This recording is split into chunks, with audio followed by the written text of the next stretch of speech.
Hello and welcome all. Last part of the video में हमने इसी chapter surface area and volume chapter के काफ़ी इंपॉर्टेंट एमसीक्यूज डिस्कस ऑलरेडी हम कर चुके हैं, जिसमें हमने टोटल 10 क्वेश्चंस डिस्कस किए थे। अब हमें क्या करना है, जो बचे हुए क्वेश्चन हैं एनसीईआरटी, हम जो बुक डिस्कस कर रहे हैं वो कौन सी है, एनसीईआरटी एग्जाम्पलर।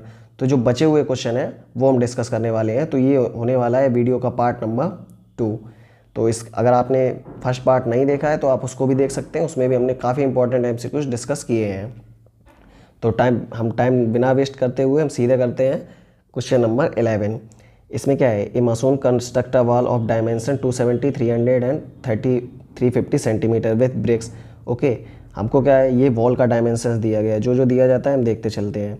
वॉल का डायमेंशन क्या है, ये है 270 बाई 300 बाई 350। अगेन हमको क्या दिया गया है, ब्रिक का साइज़। तो ब्रिक का साइज़ किस शेप का होगा, ब्रिक हमको ऑलरेडी पता है किस शेप की होती है, ये होती है क्यूबॉइड शेप की।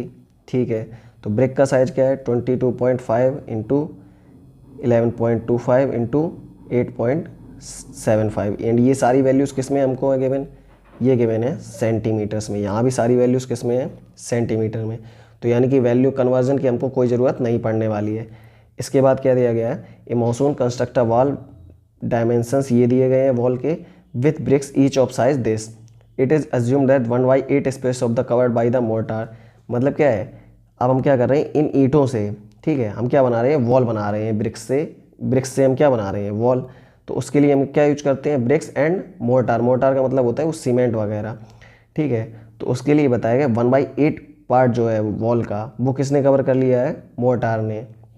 ठीक है, 1/8 पार्ट कवर कर लिया, यानी कि जो पार्ट ब्रिक्स ने कवर किया है वो कितना होगा, जो पार्ट ब्रिक ने कवर किया। टोटल पार्ट हमने मान लिया एक था, उसमें से 1/8 पार्ट किसने कवर किया है, मोर्टार ने। ठीक, मोर्टार यानी कि सीमेंट वगैरह आप समझ सकते हैं। तो ब्रिक्स ने कितना पार्ट कवर किया है, ये आ जाएगा 7/8 पार्ट। ठीक है, तो यहाँ से अब हम देखते हैं हमको क्या करना है, इनके वॉल नंबर ऑफ ब्रिक्स हमसे पूछा गया है। तो हम क्या करेंगे, जितना पार्ट ऑफ वॉल बना है ब्रिक्स से उसका वॉल्यूम निकाल के, जो एक ब्रिक का वॉल्यूम है उससे हम डिवाइड कर देंगे। ठीक है, तो देखते हैं वॉल्यूम ऑफ वॉल क्या होगा यहाँ पे। ये क्या होता है, L into B into H. तो क्या आ जाएगा, 270 मल्टीप्लाई 300 मल्टीप्लाई 350। ठीक, अब ये टोटल वॉल का वॉल्यूम है, इसमें क्या है, मोर्टार भी है, बट ब्रिक्स का पार्ट कितना है, 7/8। ठीक है, तो क्या होगा, पार्ट बाई ब्रिक्स, ये कितना हो जाएगा, टोटल वॉल्यूम का 7/8। तो ये क्या होगा, 7/8 मल्टीप्लाई 270 मल्टीप्लाई 300 मल्टीप्लाई 350। इतना पार्ट क्या है, ब्रिक्स ने कवर किया है। अब एक ब्रिक का वॉल्यूम निकाल लेते हैं, वॉल्यूम ऑफ वन ब्रिक। ये भी क्या है, ब्रिक किस शेप का है, क्यूबॉइड। तो ये भी क्या होगा, L into B into H. Dimensions हमको गिवन है ऑलरेडी, 22.5 मल्टीप्लाई 11.25 मल्टीप्लाई 8.75। यहाँ से हमको क्या निकालना है कि कितने नंबर ऑफ ब्रिक्स यूज हुए हैं। तो इसको भी हम सॉल्व कर ही लेते हैं। ठीक है, तो क्या होगा, नंबर ऑफ ब्रिक, ये किसके इक्वल होगा, ये इक्वल होगा वॉल्यूम ऑफ वॉल, किसके, volume of wall by bricks. ठीक है, जो ब्रिक्स ने कवर किया है। एंड क्या होगा, वॉल्यूम ऑफ वन ब्रिक। ठीक है, तो अब हम सीधा वैल्यूज पुट करते हैं। ये क्या होगा, 7/8 मल्टीप्लाई 270 मल्टीप्लाई 300 मल्टीप्लाई 350। ठीक, अपॉन में क्या आ जाएगा, 22.5 मल्टीप्लाई 11.25 मल्टीप्लाई 8.75। ठीक है, अब यहाँ से हम सबसे पहले पॉइंट्स को हटा देते हैं। यहाँ पे 2 पॉइंट्स हैं, यहाँ पे भी 2 हैं, एंड यहाँ पे एक, टोटल कितना हो गया 5। यानी कि हम ऊपर किससे मल्टीप्लाई कर दें, 10,000 से, सॉरी 1 लाख से। 5 जीरोस हमको ऊपर लगाने हैं, 2 यहाँ से, 2 यहाँ से एंड एक यहाँ से। तो क्या बनती है हमारे पास equation, 7 multiply 270 multiply 300 multiply 35 multiply 1 lakh. Okay, and upon में क्या आएगा, 8 मल्टीप्लाई 225 मल्टीप्लाई 1125 एंड मल्टीप्लाई 875। अब हमें इसको सॉल्व करना है, इसके बाद हमको आंसर मिल जाएगा। तो जब हम इसको अच्छे से सॉल्व कर लेंगे तो तो हमारे पास जो आंसर मिलने वाला है वो आ जाएगा 11,200। यानी टोटल नंबर ऑफ ब्रिक्स हमें कितनी रिक्वायर्ड होंगी, वो होंगी 11,200। इसमें से सारी चीज़ें लगभग ऊपर वाली कैंसिल हो जाएंगी एंड हमको ये आंसर मिलने वाला है। तो ये देखते हैं कौन सा ऑप्शन है हमारे लिए। ये ऑप्शन है हमारे लिए ऑप्शन नंबर बी। तो इसी के साथ ही 11 नंबर क्वेश्चन फिनिश होता है। आप देख ही पा रहे होंगे कितना लेंथी क्वेश्चन था ये।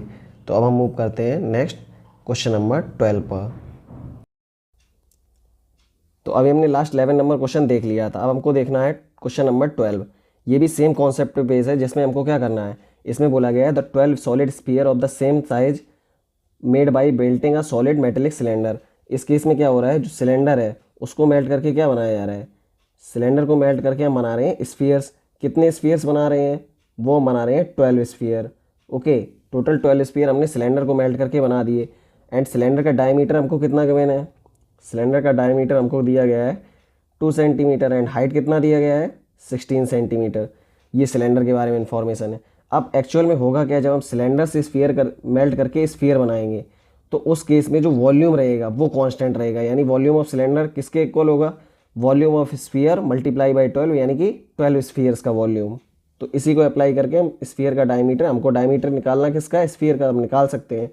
तो क्या होगा, वॉल्यूम ऑफ सिलेंडर इक्वल होगा वॉल्यूम ऑफ स्फीयर एंड इसको मल्टीप्लाई हम किससे करेंगे, मल्टीप्लाई 12, यानी कि स्फीयर है कितने 12।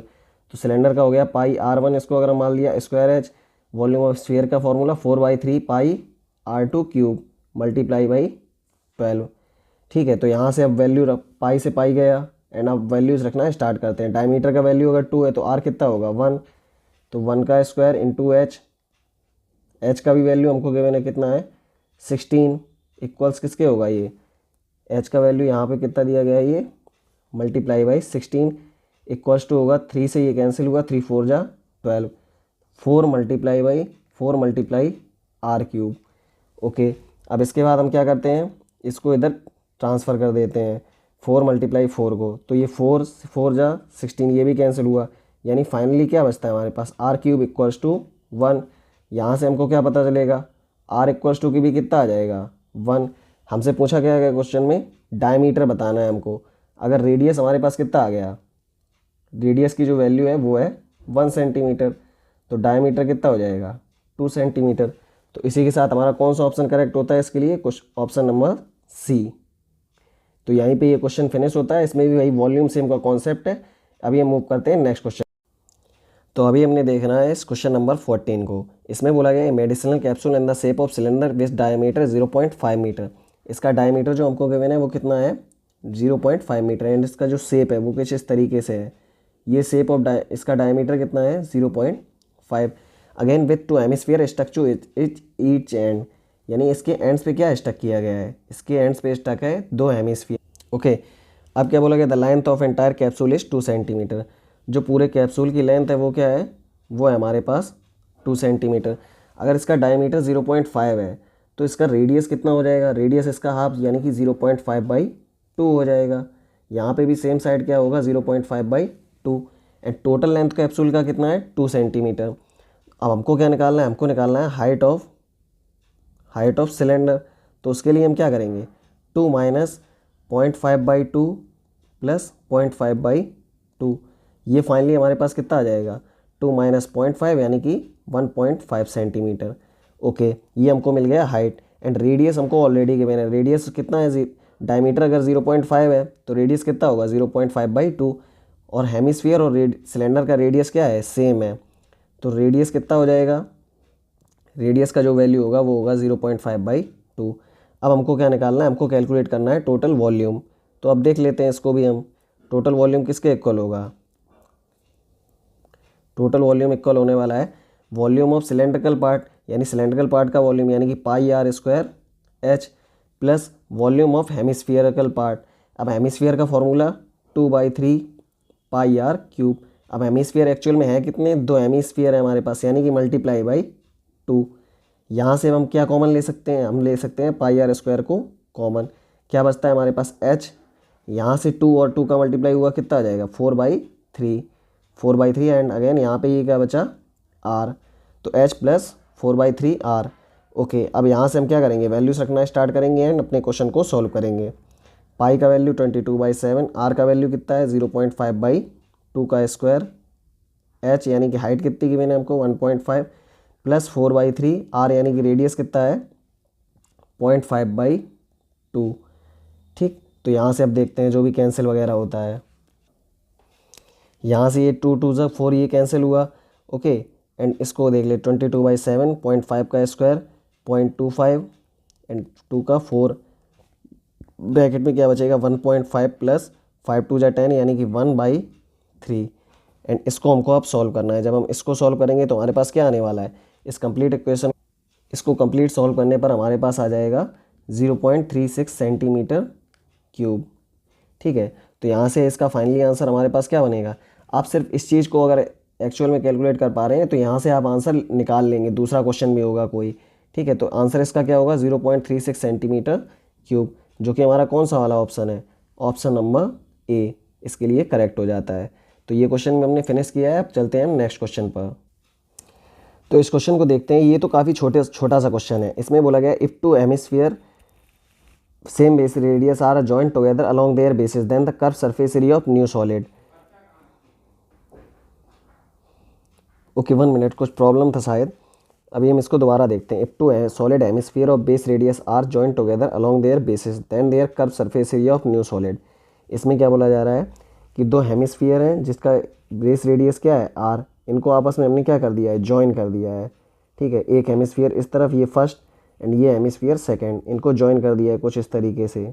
ओके, तो क्या होगा, इसका रेडियस कितना है, रेडियस हमको गिवन है आर। तो क्या होगा, आपको बताना है then the curve surface area of new solid. जो नया सॉलिड बनेगा वो क्या होगा, नया सॉलिड होगा एक कंप्लीट स्फीयर जिसमें दो हेमिस्फीयर क्या है, अटैच्ड हैं। तो इसका एरिया क्या होता है 4πr स्क्वायर। तो आराम से छोटा सा क्वेश्चन था जिसको आप इजीली कर सकते थे। अभी देखते हैं हम नेक्स्ट क्वेश्चन को। अब इसमें क्या है, ये भी थोड़ा सा लॉजिकल क्वेश्चन है। A right circular cylinder of radius R centimeter and height H centimeter just encloses a sphere of diameter. ठीक है, तो एक राइट सर्कुलर सिलेंडर है, उसके बारे में पूछा गया। एक राइट सर्कुलर सिलेंडर है कुछ इस तरीके से। ओके, ये क्या कर रहा है, ये इनक्लोज कर रहा है एक डायमीटर को। इनक्लोज मतलब क्या क्या है, इसके अंदर एक इस तरीके से समझ सकते हो, इसके अंदर एक डायमीटर, एक स्फीयर बंद है इस तरीके से, आप देखिए। ओके, इसके अंदर क्या है, स्फीयर एक बंद है। अब सिलेंडर का रेडियस कितना है, ये सिलेंडर का रेडियस हमको बता दिया गया है आर, एंड आस्क क्या किया गया है हमसे, just enclosure sphere of diameter. तो यहाँ पे हमको आस्किंग क्या की गई है कि जो स्फीयर होगा उसका डायमीटर क्या होगा। अगर ये आर है तो यहाँ से यहाँ तक भी कितना होगा आर, सेम इसका डबल क्या हो जाएगा, ये भी आर, तो इसका डायमीटर कितना हुआ 2r, यानी कि इस स्फीयर का जो डायमीटर है वो कितना है 2r सेंटीमीटर। तो ये भी आसान सा ही क्वेश्चन था। अभी देखते हैं नेक्स्ट क्वेश्चन को। इसमें क्या है, during conversion of a solid from one shape to another the volume of new shape will. ठीक है, तो जो वॉल्यूम है वो क्या रहेगा, चेंज होगा, इंक्रीज होगा, डिक्रीज होगा, या फिर कांस्टेंट रहेगा। तो अभी हमने पीछे कई क्वेश्चन किए जिसमें हमने इसी कॉन्सेप्ट को यूज़ किया है। तो जब एक शेप से दूसरी शेप में जाते हैं, किसी भी शेप को ले जाते हैं, तो उसका जो वॉल्यूम है वो थ्रू आउट द टाइम क्या रहता है, कांस्टेंट रहता है पूरी तरीके से। तो ये भी आपने ख़त्म कर लिया क्वेश्चन। अब इसका बचता है last and final question. Last question में क्या है, the volume of two sphere in the ratio 64:27। तो वॉल्यूम्स का रेशियो दिया गया है दो स्फीयर का, यानी एक सिलेंडर का 4/3 पाई r1 क्यूब, एंड दूसरा सिलेंडर अगर हमने मान लिया 4/3 पाई r2 इस क्यूब, एंड इसके जो वॉल्यूम्स हैं उनका क्या रेशियो दिया गया है 64/27। यहाँ से 4/3 पाई p ये कैंसिल, यानी कि क्या मिला हमें r1 क्यूब प्लस r2 का होल क्यूब इक्वल्स किसके है 64/27। इससे क्या पता चलता है r1/r2 किसके इक्वल हो जाएगा 4/3। तो r1/r2 किसके इक्वल है 4/3। हमको क्या निकालना है, the ratio of their surface areas. हमको जो उनके सरफेस एरिया का रेशियो होगा वो बताना है। ओके, तो हेमिस्फीयर का सरफेस एरिया एक्चुअल में होता क्या है, हेमिस्फीयर का सरफेस होता है 4πr स्क्वायर, रेडियस r1 इसका रेडियस r2, 4πr2 स्क्वायर। यहाँ से 4π गया यानी कि r1/r2 इसका होल स्क्वायर। r1/r2 का वैल्यू हमने ऑलरेडी कैलकुलेट किया था 4/3 इसका स्क्वायर, तो कितना आ जाएगा 16/9। तो यानी कि इसका वॉल्यूम का जो रेशियो आने वाला है वो कितना है 16/9। तो यहाँ पे हमने ये सारे क्वेश्चन के फिनिश कर लिए हैं। इसी के साथ हम इस वीडियो को एंड करते हैं। आई होप आपको इस वीडियो से काफ़ी हेल्प मिली होगी, एंड आपको क्वेश्चन समझ में आए होंगे। Thank you.